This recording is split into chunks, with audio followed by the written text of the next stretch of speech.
ebidensya, resibo, walang lusot ang may atraso. Ang mga resibong nakalap ngayong hapon. Isang babae ang bigla na lang nanugod. Dinuro-duro at pinagsasampal ang isang lalaki sa gitna ng kalsada sa San Mateo, Rizal. Galit na galit at halos magwala naman ang parehong babae habang kausap ang dalawang menor de edad. Ano ang dahilan ng pagiging emosyonal, panunugod at tila pagwawala ng babae? Trabaho ba ika mo?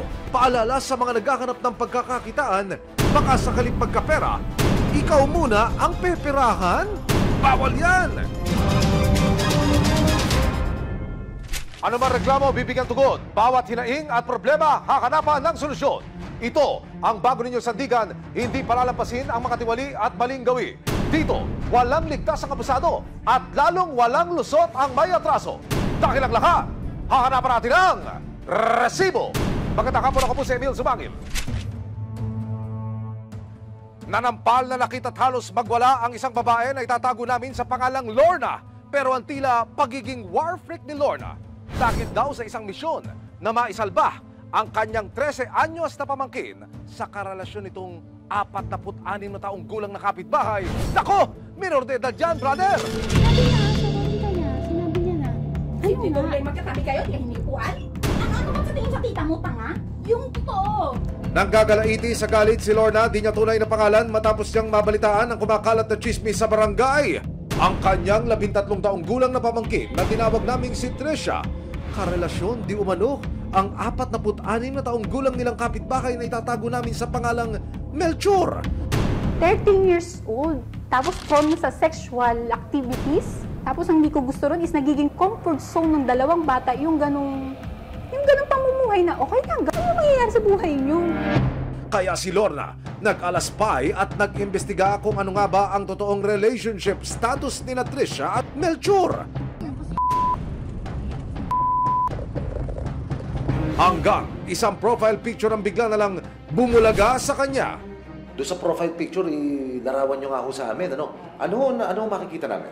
Yung lalaki po, katabi po yung bata, which is yung pamangkin ko, with puso. Tapos naka-status doon in relationship.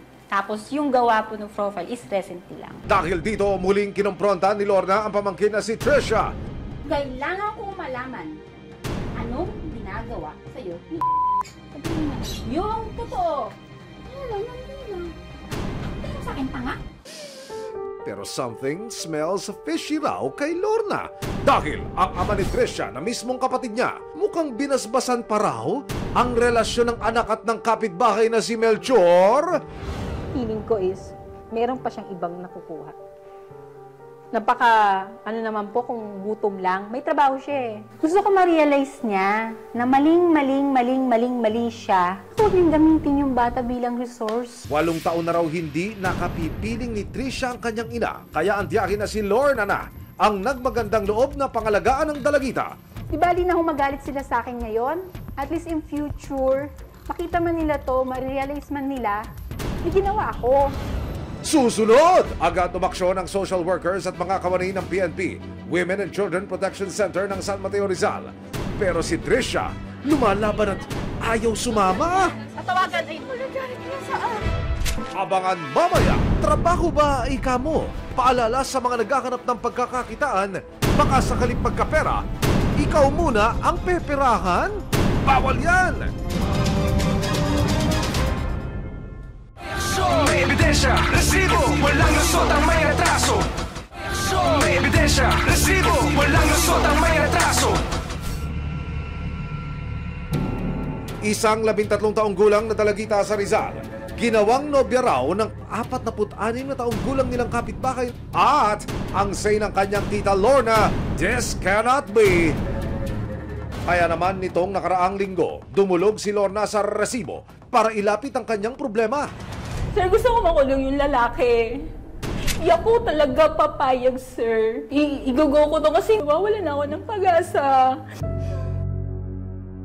Agad na nakipag-ugnayan ang resibo sa Municipal Social Welfare Office o MSWDO ng San Mateo, Rizal. Dahil sa sitwasyon ni Trisha, maituturing na siyang child at risk. Kaya kasama ang resibo, MSWD Office ng San Mateo Rizal at Philippine National Police, Women and Children Protection at WCPC San Mateo Rizal. Agad kaming nagtungo sa bahay ni Tricia para i-rescue ang dalagita, ayon na rin sa desisyon at assessment ng mga otoridad. Pagdating sa bahay, naabutan namin si Tricia kasama ang kanyang nakababatang kapatid na itatago namin sa pangalang Tintin, 11 taong gulang. Pero ang pagre-rescue sa mga bata, naging pahirapan. Halika, chinelas. Interviewin ko lang na. Susunod nga. Tatawagan. Ay, Magagalit niya sa akin. wag at magagalit. Kasi, Ano? Ang sinabi niya sa'yo? Ang sinabi niya sa'yo? Gusto alam niya? Gusto alam niya? Niya?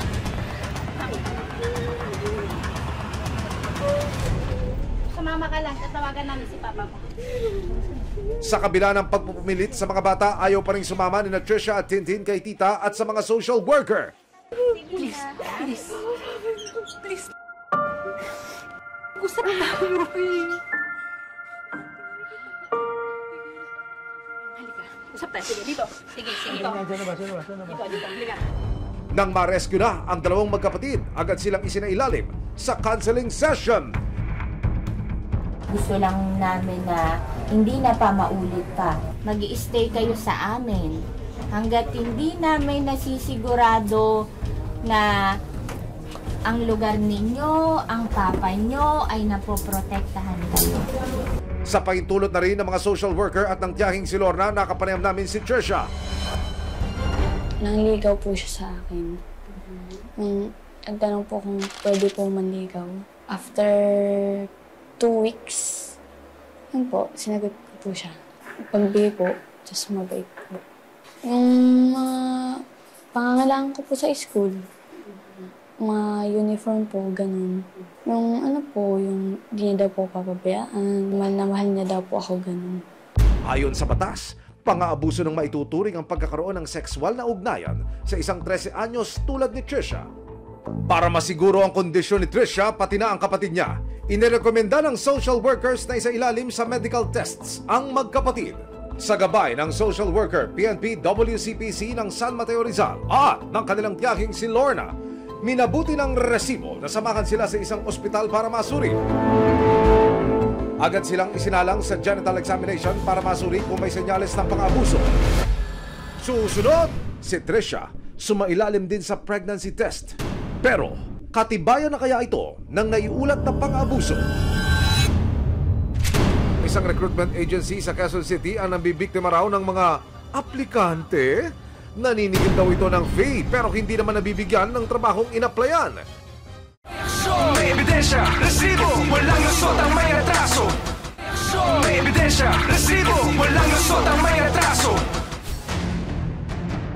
Isang 13 taong gulang na dalagita ginawang nobya raw ng 46 na taong gulang niyang kapitbahay. Isinailalim ang dalagita sa iba't ibang medical examinations kabilang na ang pregnancy test. Ang di umano'y pang-abuso ni Melchor, nagbunga na pala. Positibo si Tricia sa isinagawang pregnancy test. Ako po mismo yung sumama dun sa comfort room. Tapos yun, hindi ko po sana in-expect. Dahil dito, buong-buo na ang desisyon ng tiyahing si Lorna. Nito lang Huwebes, sinamakan siya ng resibo na magsampa ng kasong statutory rape laban sa suspect na si Melchor. Ibig sabihin po yun sa pag-abuso sa bata, yung sa pagkikipagrelasyon sa isang minor de edad po. Yung suspect is may kakayahang mag-isip kasi siya po yung nasa tamang edad. Kung sakaling mapatunayang may sala, nakakarap si Melchor sa habang buhay na pagkakakulong. Sinubukan din namin kunan ng pahayag ang ama ni Tricia at Tintin para tanungin kung may alam siya sa naging relasyon ng kanyang anak at ni Melchor. Tumanggi siyang magbigay ng panayam, pero paliwanag niya, wala raw siyang alam sa relasyon ng kanyang anak at ni Melchor. Hinding-hindi rin daw siya magbibigay ng basbas sa relasyon ng menor de edad niyang anak sa lalaking kasing edad na niya. Pero ang say ni Lorna, don't me, kuya. Kasama ang punong barangay, minarapat po nating sadyain ang bahay na akusado para personal na makunan siya ng panig. Yung bahay na akusado, narito po sa aking kaliwa. Maglalakad lamang ako ng ilang baitang narito po naman ang bahay ng bata, yung minor de edad na sinasabing karelasyon ng akusado. Magandang tanghali po. Emil Sumangil po sa resibo. Ako po, Bianan. Opo. Nandiyan ho ba yung lalaki, yung subject ko namin? Wala ho ako kahapon. Nagtrabaho ako ngayon. Pagdating ko nga sila, wala na yung motor. Pasok po kayo. Tingnan nyo din, sir, para alam nyo baka sabihin nyo tatago ako. Pero kung sakali yung lumutang, iharap nyo sa barangay, ready kayo ron. Sige po, kung talagang papahayag po siya. Yun ang gusto nyo. Sa puder ho ng barangay, ano ang magagawa ninyo para naman ho dito sa akusado? Ito pong aming mga barangay pulis o barangay tanod, aking pong laging pinagmo-monitor dito sa area nila. Aha. Para kung sakali man ay report namin at damputin, we turn over sa pulisya. Okay.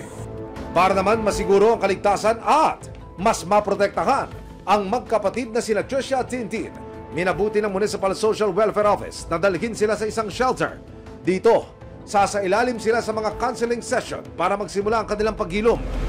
Ito muna ang magiging pansamantalang kanlungan ni Tricia, malayo sa anumang uri ng pang-aabuso at mas malapit sa bagong pag-asa.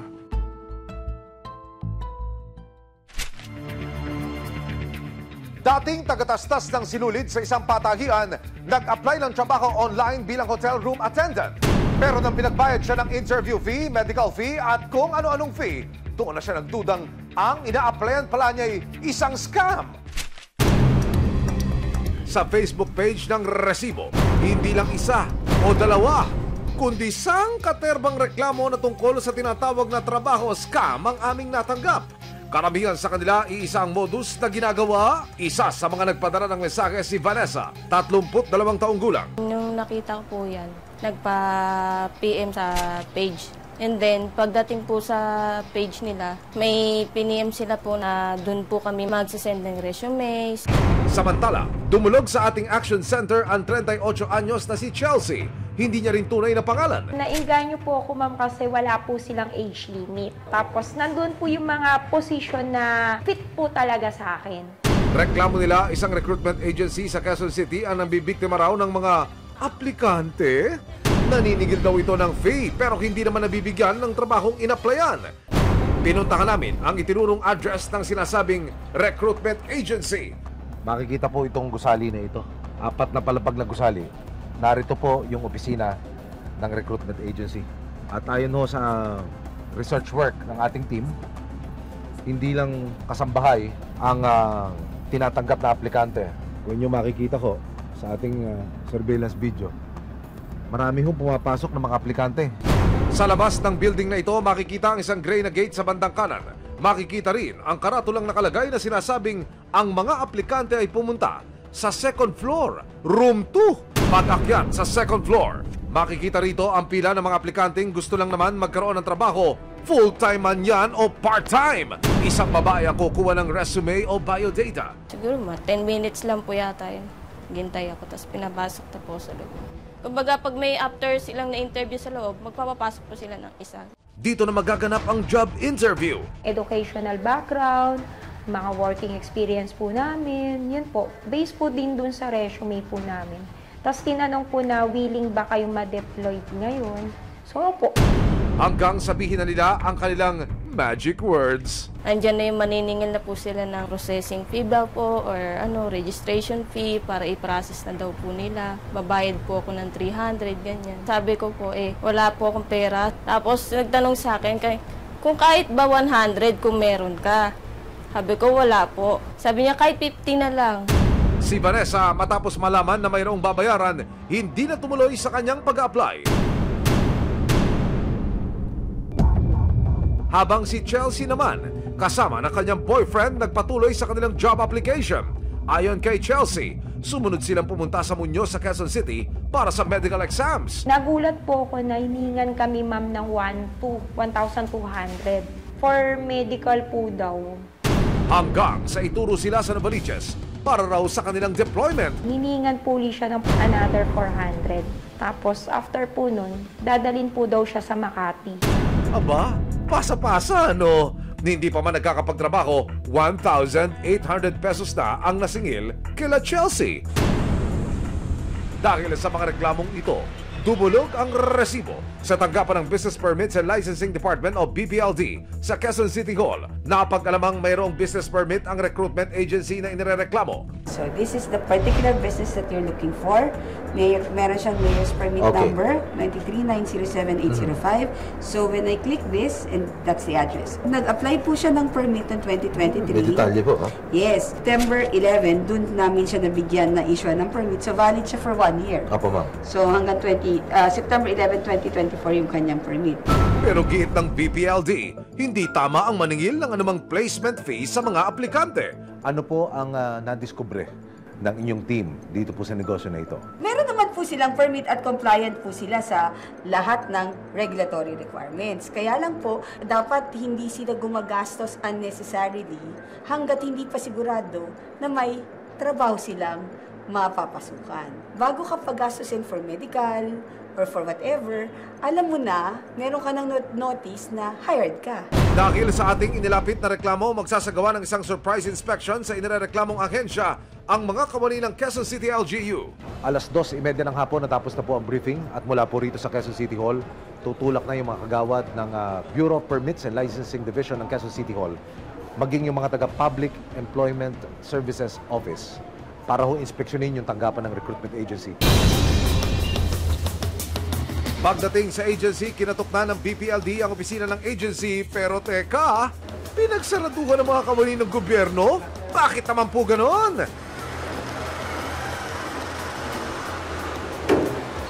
Natatnan din namin ng ilang mga aplikante. Nahingi ko sila lang 300 po processing fee para 300 pesos for processing fee. May resibong binigay sa inyo? Wala. May pinapirmahan lang silang agreement. Agreement? Ano naman? Para dun sa 300 pesos. Maya-maya, pinapasok na ng mga staff ng agency ang mga inspektor. Kami ma'am, mga taga-business permit kami. I-check natin yung business permit mo, pati yung mga requirements mo kung nakaka-comply ka. Hindi nagpaunlak ng panayam ang mga tauhan ng recruitment agency pero gate nila, refundable naman daw ang mga sinisingil nila. Refundable din. Ibig sabihin, refundable not only the 300, pati yung sinasabi ng medical nila. Yes, sir. Pero clarify niyo ba sa kanila na yung mga applicants na nagbayad na refundable ito? Ayon sa mga kasama natin sa Business Permits and Licensing Department of BPLD at Public Employment Service Office of PESO, lehitimong recruitment agency ang inireklamong Workforce Human Resource Management Services. Pero kung ang tanong naman natin is may illegal recruitment activity ba na ginawa itong mga to, sa tingin namin meron. Ayon sa PESO, lumabag ang agency sa mga sumusunod. Una, hindi dapat sila naniningil ng kahit anong fee sa mga nag-a-apply sa kanila kahit pa sinasabi nilang refundable ito. May resibong binigay sa inyo? Wala. Pangalawa, wala silang official receipt o OR na binibigay sa mga aplikanteng nagbabayad sa kanila. Ang sinasabi naman kanina nung side ng recruitment agency na to, inaayos pa nila yung kanilang resibo sa BIR pero we don't know kung nag-aayos ba or whatever.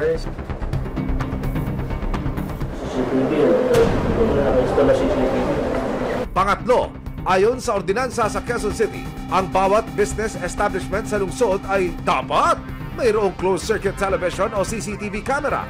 Walang CCTV camera ang agency sa kanilang opisina at pang-apat, expired o hindi pa nagre-renew ng ahensya ang kanilang barangay certificate. Noong 2023 pa po ito, kailan ito? Nung pagbukas, di ba? Okay. Iakyat ng Quezon City LGU ang report na ito sa Department of Labor and Employment para mas matignan ang kalakaran ng ahensya. Paalala rin nila sa mga aplikante para makasiguro. Maging vigilant lang sila, maging mapanuri. Sa huli, pinayuhan ng mga kawani ng BPLD at Employment Services and Recruitment Agency. Iwasan na nila, tigil na nila. Kapag ginawa nila yan, isang complaint lang ng mga naperwisyo nilang tao, habulin talaga at habulin sila ng batas. So itigil na nila yan hanggat maaga pa.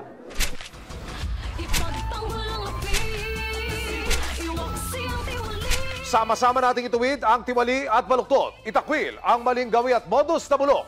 Walang ligtas ang kabisado at lalong walang lusot ang may atraso. Dahil ang lahat, hahanapan natin ang resibo. Hanggang sa muli, ako po si Emil Sumangil. May aksyon, may ebidensya. ebidensya, resibo, walang lusot ang may